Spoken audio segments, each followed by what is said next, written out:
Bon, c'est parti. FAQ numéro 2. Est-ce que ça t'est déjà arrivé de faire la version 1 de ton spectacle sans impro car ton public n'était pas assez réceptif ou trop timide? Non, heureusement.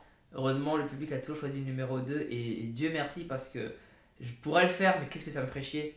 Et ceux qui veulent un spectacle comme ça, allez voir mes collègues. J'ai plein de collègues humoristes qui font des spectacles écrits du début à la fin, qui bougent pas.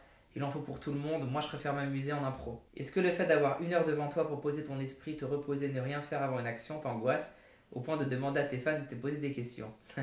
C'est par rapport à la FAQ? Non, j'aime bien reposer mon esprit, mais je n'y arrive pas. Mais j'adorerais réussir. Je sais pas comment vous faites. Dites-moi en dessous, sous la vidéo, comment vous faites pour reposer votre esprit. Moi, j'ai trouvé que le snorkeling. C'est le fait de nager et de voir plein de poissons, parce que je suis sur un poisson, je suis focus, je vais sur un autre, hop, je vais sur un troisième, et d'un coup, oh, ça fait une demi-heure. J'ai trouvé que ça. D'ailleurs, c'est pour ça que sur mon site keron.fr, l'image de fond, c'est des poissons qui bougent. Me jugez pas, s'il vous plaît. Tu peux faire plus de vannes sur les Turcs. Ouais, pour que je me fasse insulter, non, c'est bon. Déjà, j'ai une vidéo sur internet où j'ai fait quelques vannes sur les Turcs. Ils l'ont pas tous bien pris, donc. Faut que vous sachiez, hein, les Turcs, je vous aime pareil que les autres, je vous déteste pareil que les autres. Hein. Je fais pas de hiérarchie dans les origines. Je m'en fous de votre origine, que vous soyez turc ou iranien ou français. Tu serais capable de faire une tournée en Iran? Bah non, parce que je parle français, je parle pas suffisamment bien iranien pour être comique en farsi, on dit. Est-ce que tu repartiras en tournée avec 60 minutes ou tu t'arrêtes à Paris? Je m'arrête à Paris le 31 janvier et ensuite je fais une tournée tout 2019 jusqu'à juin 2020, pendant une année et demie. Donc là, si vous me ratez, c'est vraiment que vous êtes pas au taquet. D'ailleurs, toutes les dates sont sur keron.fr ou elles seront sur keron.fr, elles arrivent au fur et à mesure. J'ai vu Mauvaise Herbe, il est génial, merci. Comment s'est passée l'écriture du film? Alors ça, écoute, je suis en pleine promo. Je réponds à ces questions-là toute la journée. Tu vas trouver la réponse sur Google. Il est super drôle et sensible, parfait. Comment s'est fait le choix des acteurs? Exactement ce que je viens de dire. Yo, des Facebook Live de tes spectacles prévus? Jamais de la vie. Déjà, je vous mets, je sais pas combien d'impro sur internet, on a mis 70 vidéos. Il y a, je crois, 4-5 heures de spectacle gratuit. Dis-moi qui fait ça déjà? Quel humoriste donne 4-5 heures en même pas une année? Donc soyez content de ce que vous avez au lieu de vous plaindre, de vous gratter plus à chaque fois. Comment tu as mis des pieds dans le stand-up? Déjà répondu en interview. Des anecdotes à raconter sur tes débuts? Google. Quelle est la chose la plus romantique que tu aies faite à Leïla? Bah faut lui demander à elle, en vrai. Que parfois on se prend la tête, on fait un truc de ouf. On se déchire, on aligne les planètes, ça coûte un bras, on fait venir des gens, on réfléchit, on se prend la tête. Et vous kiffez les filles? Et quelques jours plus tard, je sais pas, on vous offre une fourchette. Oh, c'est la plus belle fourchette de ma vie. J'oublierai jamais quand tu m'as offert cette fourchette. On peut pas savoir ce qui vous touche le plus. Donc, faudrait demander à Leïla. C'est quand que tu viens dans le sud pour un spectacle? Keron.fr. Salut Keron, est-ce que tu es fan de basket? Tu connais des joueurs personnellement? J'étais fan quand j'étais plus jeune et j'ai arrêté. Parce que je suis trop, quand je suis fan, je suis trop à fond. Je vis pour le truc dont je suis fan. Donc, je regarde tous les matchs, j'achète les cartes, les posters, les statistiques. C'est un peu abusé, donc je suis plus fan de rien. Et je connais des joueurs personnellement? Non, pas du tout. Mais si je te dis oui, je te les présente, elle est nulle ta question. As-tu un jour l'intention de te raser la barbe? Perso, je pense que ça t'irait mieux. Bah regarde Nous 3 ou rien. J'ai la barbe rasée pendant tout le film. Ah bah tiens, salut, ton premier film Nous 3 ou rien, enfin la transition, qui était génial, a fait beaucoup moins d'entrées que des films comme Taxi 5, À la 2, etc. Quelle vision as-tu sur ces comédies françaises à succès qui pour moi sont catastrophiques? PS, si tu cherches des acteurs, Jean-François Quéret et Joséphine Demeaux sont eux très bons et pas assez mis en valeur. Alors pour Jean-François Quéret, je le connais, c'est un pote et je suis d'accord, c'est un super comédien. Joséphine Demeaux, je vois pas qui c'est, je vais me renseigner.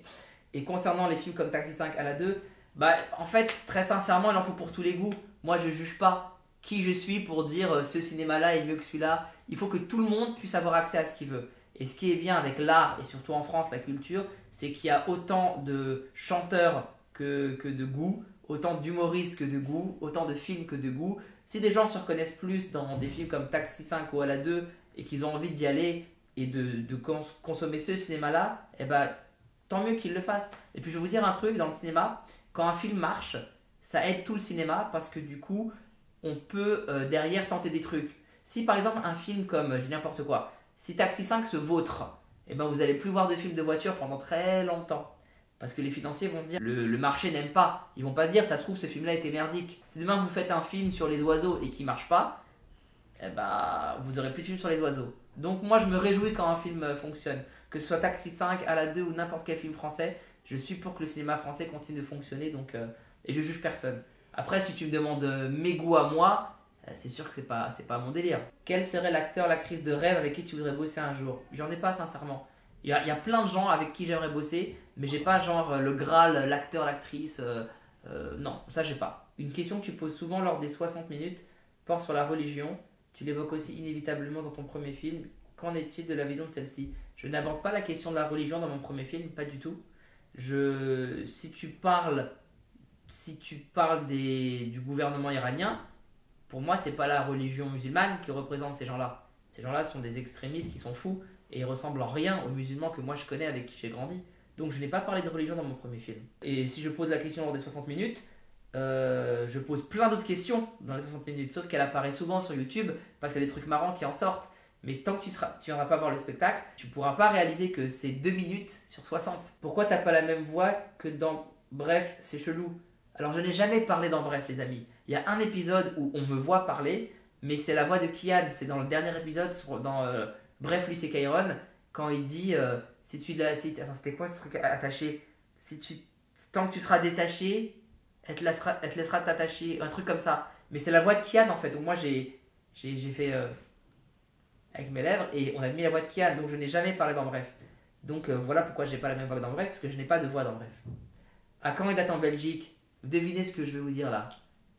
Voilà, kairon.fr. Est-ce que tu écris et tu lis le persan? Pas du tout. Je suis un analphabète dans ma langue maternelle. Si je télécharge un film illégalement en Guadeloupe, peut-on dire que je suis un pirate des Caraïbes? Cette blague, elle tourne depuis 2 ans sur internet, même plus je crois. Tu t'es dit c'est vraiment le moment? Tu t'es dit allez, faut que tu trouves un travail, hein, vite. Donne-nous ta recette de jus de fruits préféré, mais loufoque et totalement what the fuck. La dernière fois t'avais fait un truc tellement banal, allez sois créatif. Mais pourquoi? En fait, moi ma recette de jus de fruits, une que j'aime bien mélanger. Déjà moi ce que je fais c'est que je mets du citron vert, mais entier, avec la peau. Et ça change un peu toutes les recettes. C'est le seul agrume que tu peux mettre avec la peau parce qu'il n'y a que des bienfaits dans la peau du citron vert. Alors que par exemple le citron normal, l'orange, le pamplemousse, il n'y a que de la merde dans la peau, faut pas le mettre. Mais le citron vert... Coucou Kairon, quel a été pour toi le plus beau souvenir de tournage de Nous trois ou rien? J'en ai plein, franchement j'en ai plein. Mais il y en a un que j'oublierai jamais, c'est le moment où le petit il pleure dans les bras d'une comédienne qui s'appelle Toufan Manoucheri, qui est géniale. Toufan Manoucheri, on parle pas assez d'elle. Elle joue la femme de Bérouz dans le film, elle tient le bébé. C'est le moment où il y a la musique de Philippe Glass qui dure très longtemps, où il y a l'accouchement, où il y a la réunion, juste avant que son mari saute par la fenêtre, ce qui est vraiment arrivé en plus.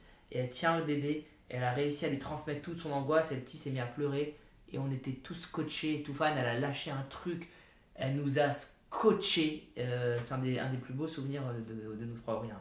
En spectacle, est-ce qu'une de tes vannes a déjà blessé un spectateur au point de te sentir mal à l'aise? Oui, c'est arrivé. C'est arrivé parce que mais je ne pouvais pas le savoir, c'est une vanne que je faisais tout le temps. Parfois, tu sais, tu as des gens qui sont sensibles à des thématiques et que toi, tu abordes. Mais par exemple, tu vois, je te dis une connerie. L'humour noir, moi, j'adore. Donc, je fais une blague sur... je dis n'importe quoi sur... Là, dit comme ça, hors contexte, ça va vous choquer, mais tu fais une blague sur le viol qui passe bien. Habituellement, les gens sont morts de rire parce qu'elle est sale et parce qu'elle dédramatise. Et tu vois, tout le monde rigole et tu vois une personne qui fait ça, qui baisse la tête. Tu te dis, merde, putain, il y a forcément un truc où je suis pas... Moi, je suis pas au courant, je la connais pas. Et la vanne est marrante, donc je vais pas enlever la vanne parce qu'elle marche tous les soirs et tout le monde rigole. Donc c'est que la majorité rit. Là, c'est une exception. Elle rigole pas, je l'ai mise mal à l'aise. Il faut que je rattrape ça. Et c'est pas en enlevant la vanne que tu rattrapes. Donc comment tu rattrapes? C'est que une fois que j'ai compris ça l'avait mise mal à l'aise, je continue et puis après je m'adresse à elle et puis je lui parle d'autre chose. Sans lui dire attention, hein, j'ai vu que tu avais été mal à l'aise. Donc je vais parler à la personne en question. Je lui ai fait des vannes sur un autre sujet et puis je l'ai récupéré, je l'ai fait sourire, puis rire, puis on est passé à autre chose. Mais effectivement, ouais, c'est jamais agréable de blesser les gens, bien sûr. Quel genre de réalisateur es-tu? Alors dis-moi les différents genres et je te dirai lequel. Mais je suis comme dans la vie, je sais ce que je veux, je suis poli, je n'obtiens rien par la force, j'essaie toujours de convaincre, je suis très directif, je donne plein d'adjectifs, j'essaie de trouver la solution avec le comédien. Je suis ouvert, si on me propose quelque chose qui est mieux que ce que moi j'ai pensé, bah on prend. Et je lâche jamais, comme dans la vie. Qu'est-ce qui est le plus difficile, la scène ou le cinéma? Ah, c'est pas pareil. Mais sincèrement, mon spectacle est beaucoup plus difficile que le cinéma. Et je ne sais pas si vous vous rendez compte, mais allez sur les vidéos et comptez le nombre de rires que vous avez et vous multipliez ça sur 60 minutes tous les soirs. C'est jamais, c'est jamais gagné quand je monte sur scène. Chaque soir, je ne sais pas où je vais. Et je m'impose de faire rire les gens non-stop. En plus, quand tu fais que 60 minutes, entre guillemets, tu peux pas avoir 40 secondes sans rire. C'est impossible. Parce que tu dois condenser l'équivalent de 1h30, 2 heures de spectacle dans 1 heure. Donc ça va très très vite. Donc je suis obligé de surprendre le public et je me condamne à l'excellence avec ce format de spectacle. Et c'est beaucoup plus compliqué que le cinéma. Il y a beaucoup moins de super humoristes que de super réals. Il y en a beaucoup moins, d'après moi. Et ce qui manque le plus, d'après moi, dans tous ces métiers-là, c'est les auteurs. C'est des très bons auteurs. C'est rare des vrais excellents auteurs. C'est une denrée qui est rare en France, malheureusement. Et ils ne sont pas assez valorisés en plus. Les auteurs ne sont pas assez bien payés, ils ne sont pas assez reconnus, ils ne sont pas assez mis en avant. Et pour moi, c'est le plus beau métier. Auteur, tu es créateur. Donc vive les auteurs. Est-ce que ton spectacle dure vraiment 60 minutes ou plus? Il fait 60 minutes et après j'ai un petit rappel de 10 minutes, ça fait 70. Et parfois je m'arrête pas à 60 mais à 62, 63, 65. Après je vous dis ça, la semaine dernière j'ai pété les plombs, j'ai fait 80 je crois. Mais ça se reproduira plus, hein, fallait être là. Je ne suis jamais venu à ton spectacle, j'aimerais beaucoup, mais avant tout j'ai une question, d'accord, super. Ton spectacle est basé entièrement sur de l'impro par rapport aux questions des spectateurs ou est-ce qu'il y a quand même un fil conducteur? Évidemment qu'il y a un fil conducteur. Personne ne peut faire rire en impro non-stop toutes les 7 secondes pendant 1 heure tous les soirs, c'est impossible. Évidemment qu'il y a un fil conducteur. Il y a même des trucs quand tu reviens, tu dis ah c'était pas de l'impro ça, oh merde je suis déçu. Bah ouais, mais ce qui compte c'est la première fois où tu viens. Quelle cause, association, valeur souhaites-tu le plus défendre et soutenir? Attention à ce que tu réponds, j'ai une idée derrière la tête. Mon travail parle, ce que j'ai envie de défendre, je le souhaite de soutenir, de véhiculer comme valeur, je le fais dans mon travail. Voilà, et je ne veux pas entrer dans des sphères politiques. Donc, je travaille par rapport à ce qui me touche, et si ça peut convaincre des gens derrière, tant mieux, sinon tant pis. Mais je suis un saltimbanque avant tout, je fais du divertissement, je suis très lucide sur ça. Et je prétends pas changer la face du monde, ni vous apprendre quoi que ce soit, vous public. Tu as prévu de passer en Suisse une de ces prochaines années. Depuis que tu joues et réalises des films, tu te rappelles mieux de tes dialogues? Pas du tout. Mais tu sais, tout le monde se fait une montagne de oh, quand t'es acteur, tu dois apprendre le film par cœur. Sauf que c'est une scène par jour, 2 scènes par jour. Donc ça va en vrai. Parce que t'as une scène, tu la répètes 2-3 fois, en vrai ça passe. Mais moi j'ai une très bonne mémoire sur le court terme. Donc si j'apprends la scène juste avant de jouer, c'est bon, ça passe. Et puis comme je suis le réal, en vrai, si je veux me couper, je me coupe. C'est aussi cool. C'est comme si t'étais élève dans un lycée et que t'étais le proviseur en même temps. C'est plus facile d'avoir les diplômes. Comment tu fais pour avoir un melon aussi énorme? Alors, je te répondrai volontiers, sauf que toi, tu es quelqu'un qui passe ta vie à me mettre des trucs relous sur les réseaux pour exister à mes yeux. Donc, soit tu es amoureux de moi et tu veux te faire remarquer et ça marche pas, soit tu me détestes pour une raison que j'ignore et tu veux aussi te faire remarquer et ça ne marche pas du tout. Donc, je t'accorderai aucune importance. Ça t'a coûté combien de réaliser tes 2 films environ? Alors, à moi, ça m'a rien coûté. Il y a des gens qui ont payé pour les films. Et moi, je fais partie des gens qui ont été payés parmi tous les gens qui ont été payés pour faire le film, au même titre que tous les techniciens, etc. Et les gens qui ont mis de l'argent, eux, leur but, c'est de récupérer leur argent à la fin et même d'en gagner derrière. Donc moi, ça m'a rien coûté. Si tu me demandes combien ont coûté les films, le premier, il a coûté 7 millions, je crois, ou 8. Et le second, il a coûté 1 million de moins. Donc 8 et 7 ou 7 et 6, je sais plus. Le moment le plus difficile de ta vie? Oh, t'imagines bien que je vais pas en parler comme ça. Mais on a tous des choses qui nous font du mal. Quand on y repense, donc je vais pas y repenser. Est-ce qu'un jour tu comptes faire un spectacle en Algérie? Bah les amis, en fait, il y a un truc que vous savez pas, je crois que vous pensez que c'est nous qui décidons où est-ce qu'on va jouer. C'est pas le cas. Ce sont les gens qui nous invitent. Il faut qu'il y ait un promoteur de spectacle en Algérie ou dans toutes les villes que vous me citez à chaque fois qui appelle ma production en disant on a envie que Kairon vienne. Je suis ringard, j'ai fait le téléphone encore comme ça, comme à l'époque. Quelqu'un doit appeler ma production en faisant. J'ai attendez, j'ai fait tous les numéros. Ah, il en manque 2. En disant on a envie que Kairon vienne jouer dans notre ville, etc. Est-ce que c'est possible? Donc après, eux ils achètent le spectacle, ils payent une somme. Moi j'y vais avec mon équipe et ils font les places payantes. Et ensuite, avec les places, ils essayent de rembourser ce qu'ils ont dépensé et de gagner de l'argent en plus. Donc, c'est pas moi qui décide. C'est pas moi. Il faut que vous l'intégriez, ça. Hein. C'est comme tu reviens sur Bordeaux. Je viens de répondre.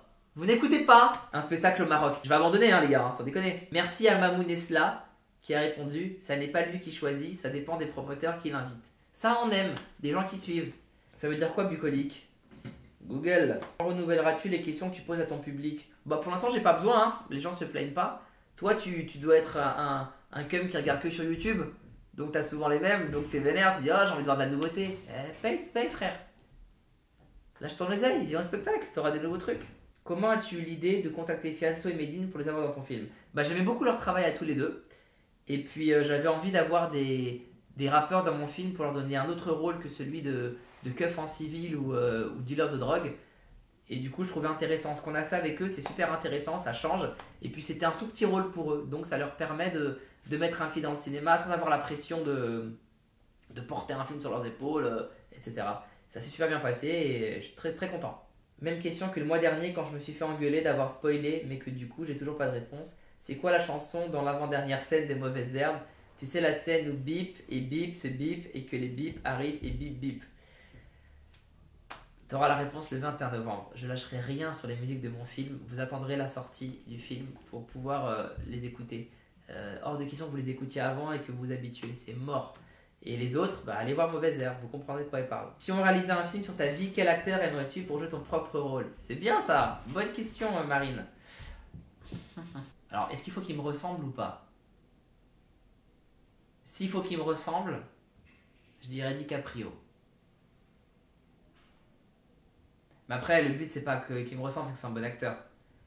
Donc, moi, DiCaprio. Je trouve ça assez crédible et humble. Après avoir fait 60 minutes d'impro en spectacle, est-ce que tu vas pouvoir revenir avec un prochain spectacle écrit et mis en scène? Alors la question, c'est si je peux rejouer un spectacle complètement écrit, parce qu'il écrit mon spectacle, hein, malgré ce que tu crois. Quand tu fais 60 minutes d'impro, ça veut dire que tu as 3 heures de spectacle. J'ai déjà 3-4 heures de spectacle en tête qui sont écrits, sauf que je te les fais pas d'un coup. Je te fais une partie du premier spectacle, 10 minutes d'impro, une partie du deuxième, une partie du troisième, 10 minutes d'impro, une partie du premier. Donc je peux le faire, mais ça me fait tellement yesh. Ça m'amuse plus. Ça m'amuse plus de faire ça. J'ai trouvé le format dans lequel je m'éclate le plus et j'ai envie de le continuer toute ma vie.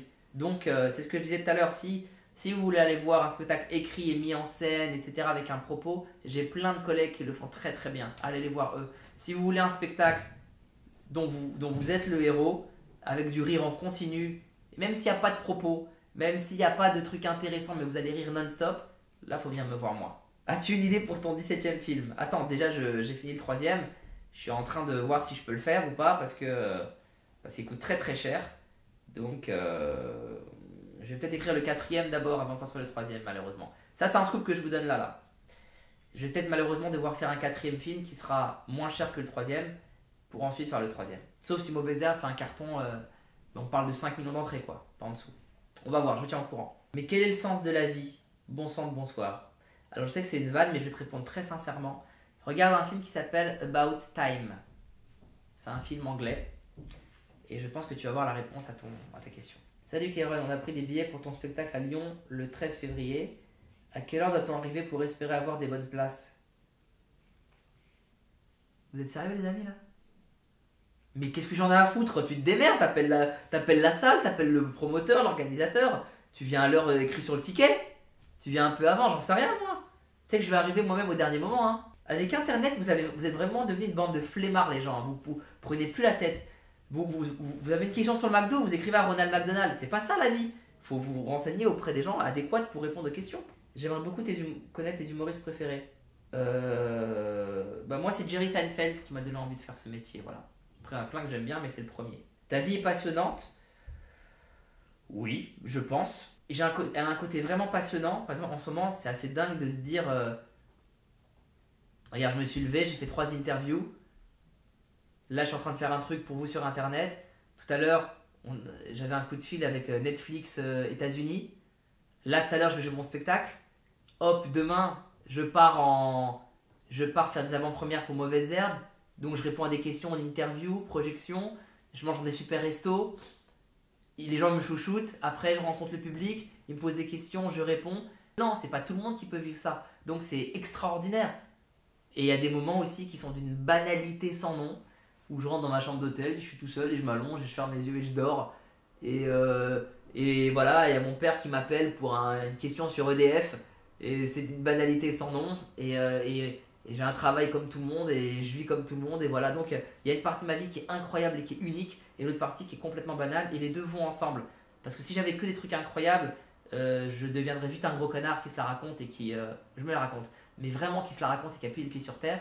Et si j'avais que des moments normaux, bah je kifferais pas autant. Et je fais partie de ceux qui pensent qu'on n'a qu'une vie. Donc j'essaie d'avoir un maximum de moments uniques dans ma vie. Quel serait pour toi le projet que tu souhaiterais réaliser qui te ferait dire après ça je peux tout arrêter? Le projet sur lequel tu aimerais finir ta carrière, même si j'imagine qu'en tant qu'artiste, tu as encore plein d'idées qui défilent dans ta tête et que moi j'aimerais que tu continues à partager ces réalisations encore 153 années. Merci Vince. Alors pour les 153 années, c'est pas avec moi qu'il faut voir, je parle à la science, mais moi je suis chaud. Et concernant le projet, ce serait une école. J'ai envie de créer une école qui serait différente de ce qu'on a en France. Je dis pas que c'est pas bien, je dis que le système scolaire est adapté pour plein d'enfants, mais qu'on en perd beaucoup sur la route.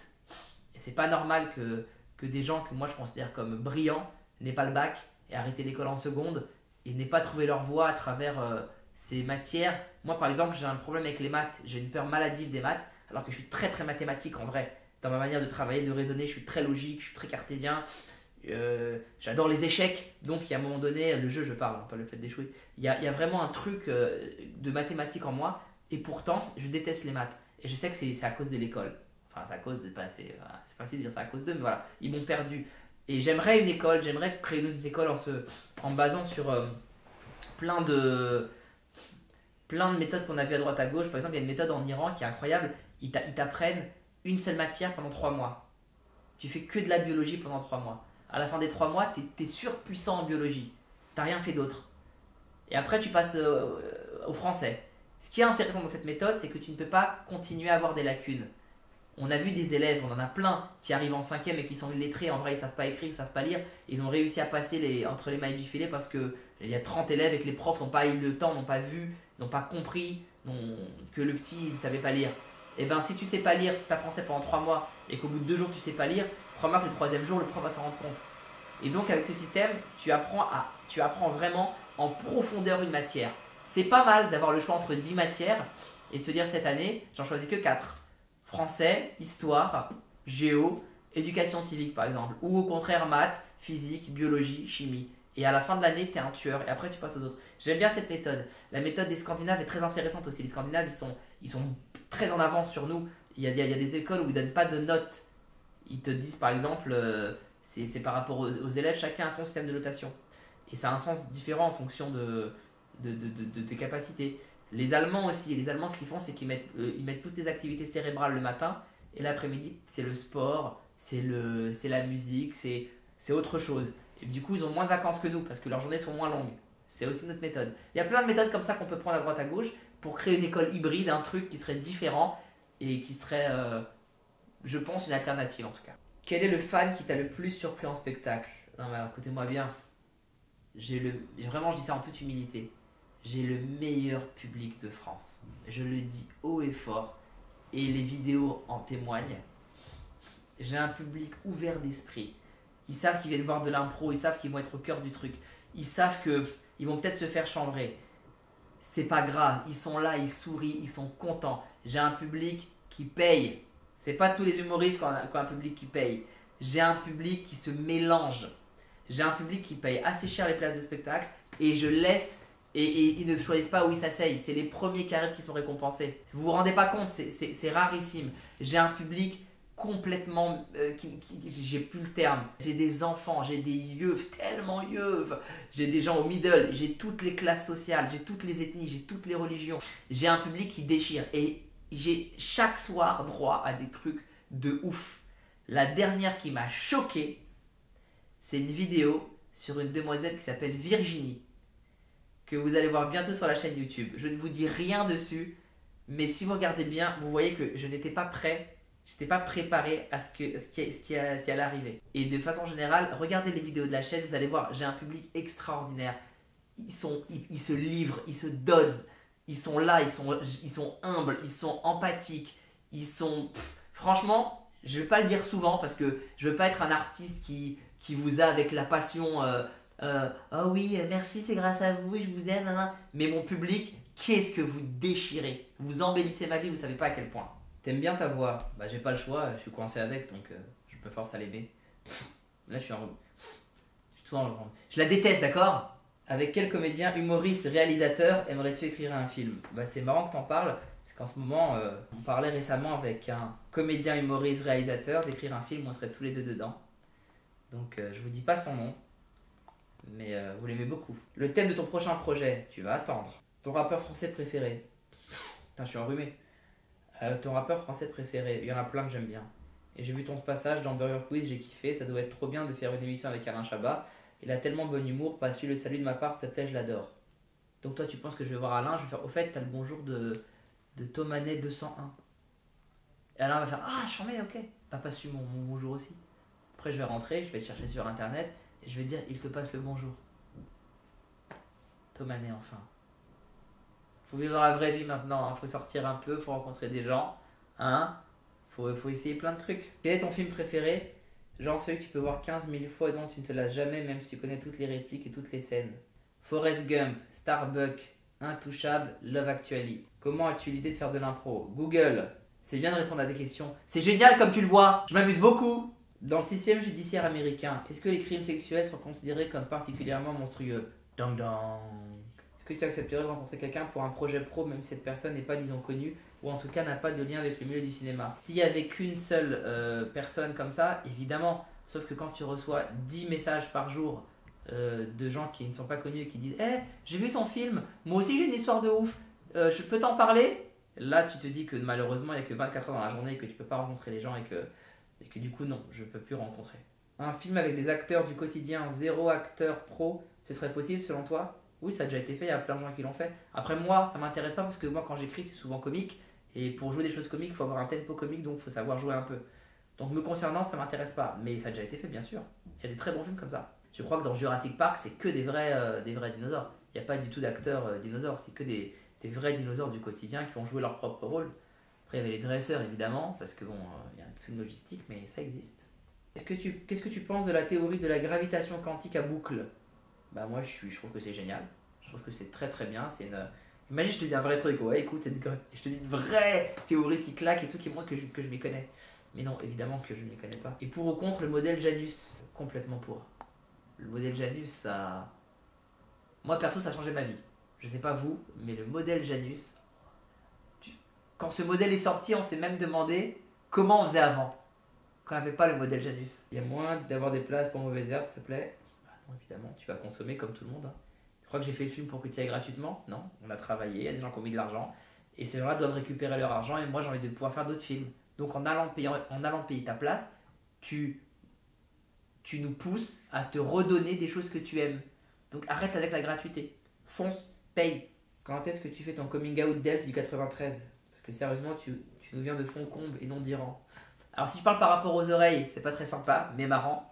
Si tu parles par rapport au fait que les elfes sont une race supérieure et que si tu regardes dans le film au moment où il y a la neige, quand ils sont au-dessus des grottes de la Moria et que Legolas c'est le seul qui ne rentre pas dans la neige parce qu'il flotte, ils ont une vision de dingue, ils sont limite immortels, ils meurent de vieillesse, ils sont au-dessus des gens, je suis d'accord avec toi. Les elfes sont à part et je suis très content de faire partie de ce peuple. C'est quoi ton secret pour être partout tout le temps avec le sourire, pour dégager une telle énergie positive, une telle bienveillance et une telle générosité? J'ai une petite idée sur ces deux points. Merci en tout cas de partager cela avec nous, c'est que du bonheur. C'est le point commun des elfes.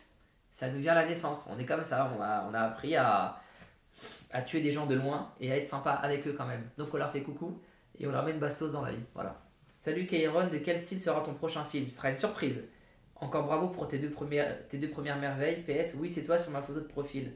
Oh, ça fait plaisir. Merci Marlène, ça me touche. Bonjour Kéron, quel conseil donnerais-tu à une jeune femme qui rêve de devenir actrice? De ne pas t'endormir chaque jour avant d'avoir fait ton mieux dans la journée. Bientôt des scènes au Canada. J'aimerais bien.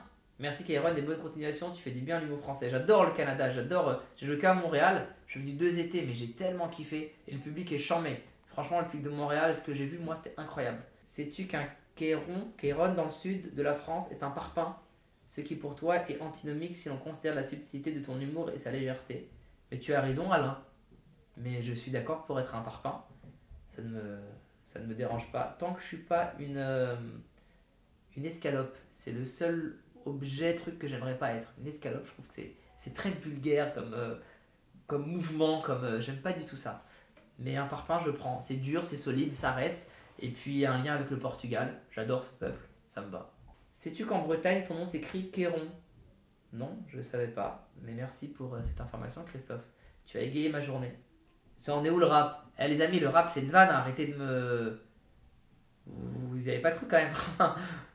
J'ai rappé un peu quand j'étais plus jeune, mais là j'ai une calvitie, je peux pas faire du rap, c'est pas possible. Je suis projectionniste dans un ciné qui vient d'ouvrir en région parisienne. Tu veux pas y venir pour présenter Mauvaises Herbes?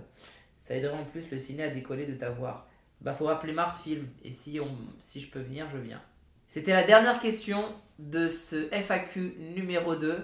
J'espère que ça vous avait plu, enfin qui parle plus français. J'espère que ça y en a vous aimé plus.